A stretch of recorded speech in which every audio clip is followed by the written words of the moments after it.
Ja się nazywam Marta Pociłowska, na co dzień jestem wiceprezeską Fundacji Szkoła z Klasą. W Fundacji Szkoła z Klasą zajmuję się przeróżnymi rzeczami, ale moją największą miłością jest prowadzenie warsztatów, więc cieszę się, że mam okazję dzisiaj poprowadzić warsztat z Wami. Będziemy się zajmować na warsztacie metodą Design Thinking. Design Thinking to jest w ogóle taka metoda, która tutaj w takim krótkim wydaniu brzmi tworzenia innowacyjnych rozwiązań w oparciu o pogłębioną diagnozę oczekiwań i potrzeb odbiorców. Brzmi to tak bardzo zgrabnie i wyczerpująco, ale jakby się do tego dobrać tak głęboko, to jest taka metoda, która zawsze w centrum stawia człowieka i jego potrzeby. Zawsze w centrum stawia człowieka i jego potrzeby, pozwala nam odwlec takie mechaniczne przechodzenie do pomysłów. No bo zazwyczaj jak jest jakiś problem, my tak też często robimy w pracy, z którym się spotykamy, to ktoś podnosi rękę i mówi, dobra, ja wiem, to zróbmy tak.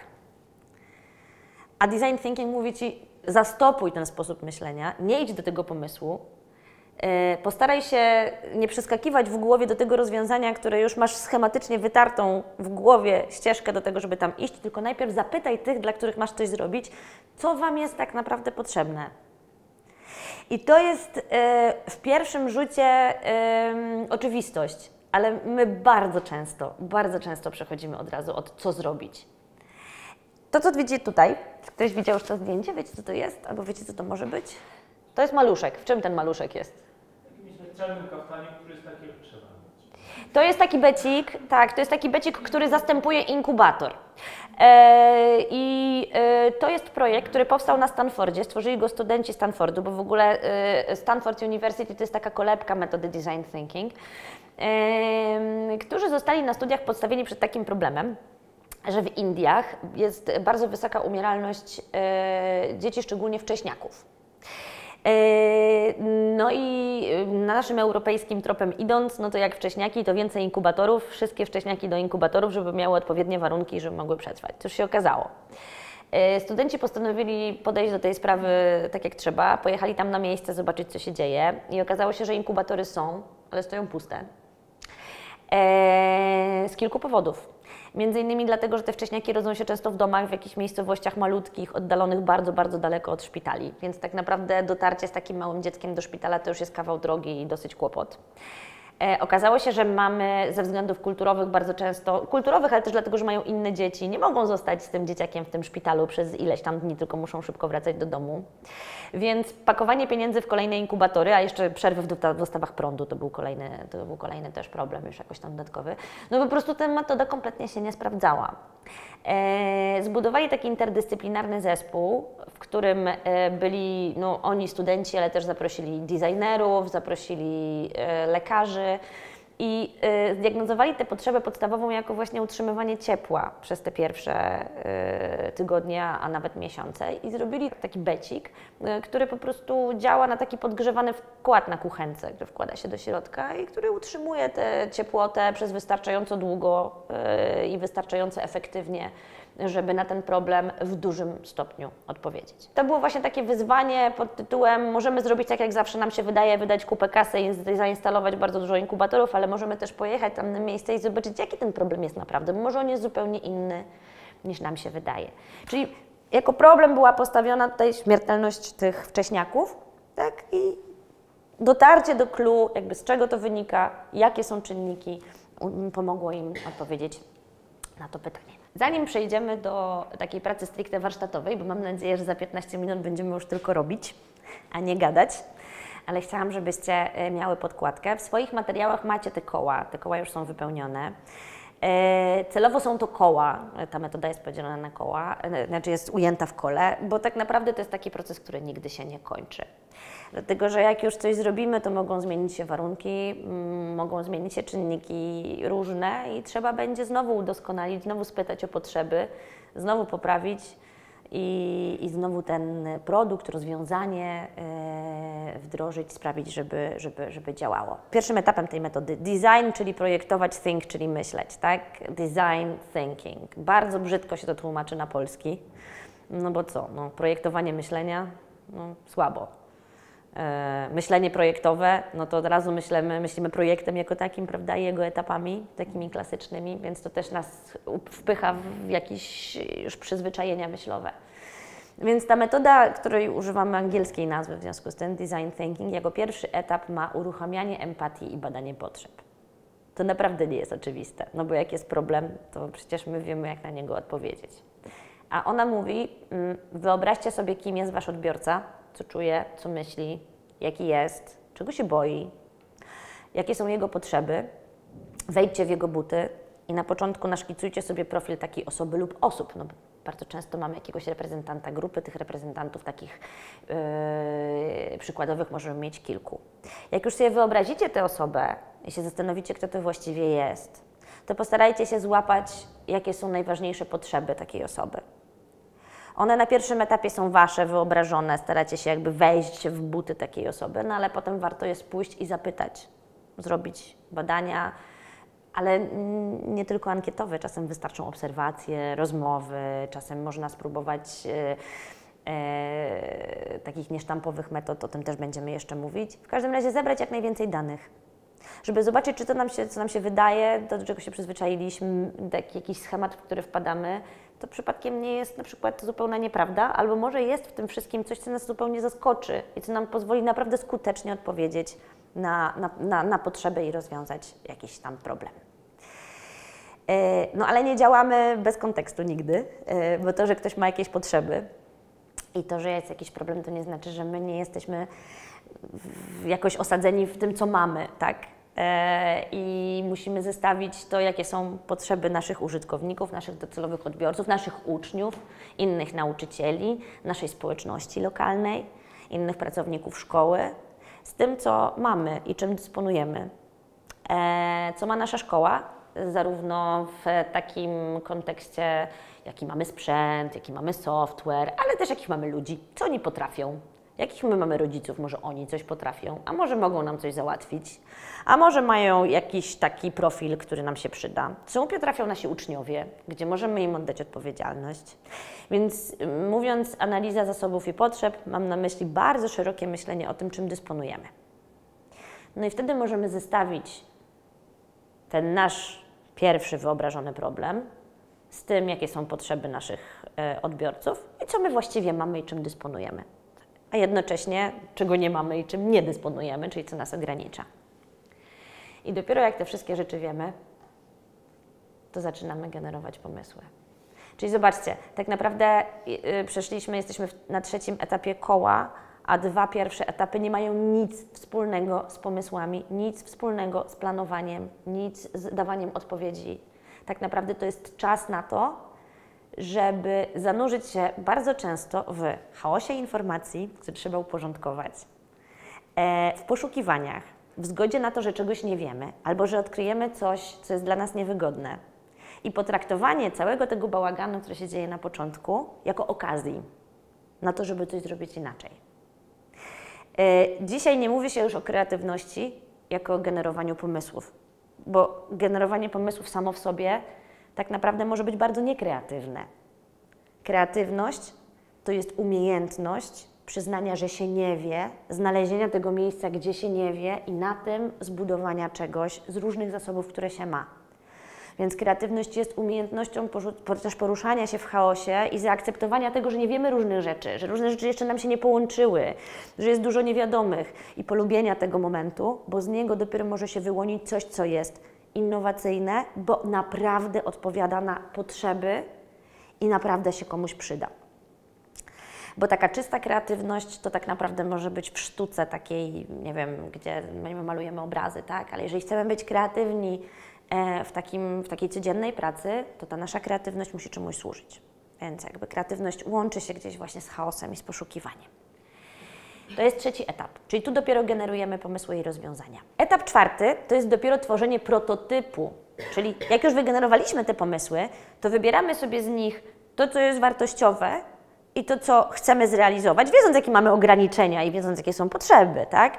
I wybieramy ten pomysł, który chcemy rzeczywiście zrealizować, ale zanim go weźmiemy tak 100% do realizacji, to możemy go w takiej wersji mniej więcej wypuścić do ludzi albo pokazać go ludziom, żeby nam powiedzieli, co tam ewentualnie może nie działać. To jest taka metoda, która trochę opiera się na tym, jak pracują informatycy, nie? W sensie, że wypuszczają najpierw na przykład aplikacje, żeby ludzie pokazali, gdzie tam czy im działa, czy ten guzik ma być czerwony, czy niebieski, bo to ma znaczenie. No to jest właśnie ten moment. I tworzenie prototypów jest w ogóle bardzo fajnym momentem i warto się go nauczyć, się do niego przyzwyczaić, żeby testować rozwiązania niegotowe. Bo też mamy taką tendencję do tego, że jak już wszystko jest takie super w ogóle wypolerowane i już jest takie śliczne, to wtedy dopiero to pokazujemy ludziom. A może nie warto? Może warto, żeby oni najpierw nam to testowali i żebyśmy my, otwierając się na to, że coś mogliśmy zrobić nie tak i że to jest w porządku, bo to jest szansa na to, żeby poprawili to.